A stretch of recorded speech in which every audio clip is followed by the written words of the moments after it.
मी आशुभाग कोळेकर, राष्ट्रीय समाज पक्ष मराठवाडा अध्यक्ष। आज राष्ट्रीय समाज पक्ष राष्ट्रनायक महादेवजी जानकर साहेब यांच्या आदेशानुसार काशीनाथ नाना शेवते प्रदेशाध्यक्ष राष्ट्रीय समाज पक्ष आणि मुख्य महासचिव माऊलीनाना सलगर यांच्या नेतृत्वाखाली राज्यामध्ये होऊ घातलेल्या नगरपंचायती नगरपालिका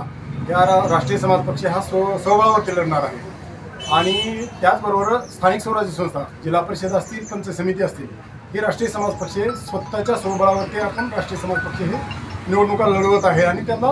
ताकदीनिशी सामोरे जात आहे। म्हणूनसाठी आज घनसावंगीमध्ये मला वाटतं 7 जिल्हा परिषद सर्कल आहेत आणि 14 पंचायत समितीगण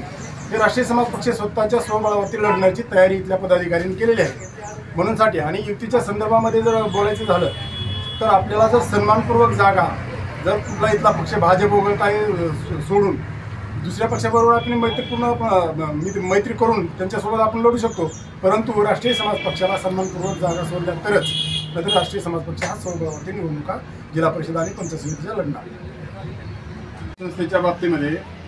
राष्ट्रीय समाज पक्ष मराठवाड्यातीलच नाही तर महाराष्ट्रभर स्वतंत्रपणे आपल्या राष्ट्रीय समाज पक्षाच्या स्वबळावरती नगरपंचायता नगरपालिका असतील आणि स्थानिक स्वराज्य संस्था जेडपी आणि पंचायत समिती असेल हे राष्ट्रीय समाज पक्ष स्वतःच्या स्वबळावरती लढणार आहे आणि निवडणुकीला ताकदीनिशी सामोरे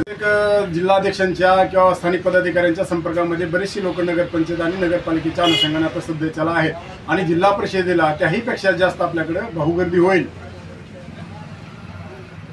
आम्ही सध्या तर आता इथं बोलायचं झालं तर घनसावंगीमध्ये मला वाटतं चिंचोली गट आहे,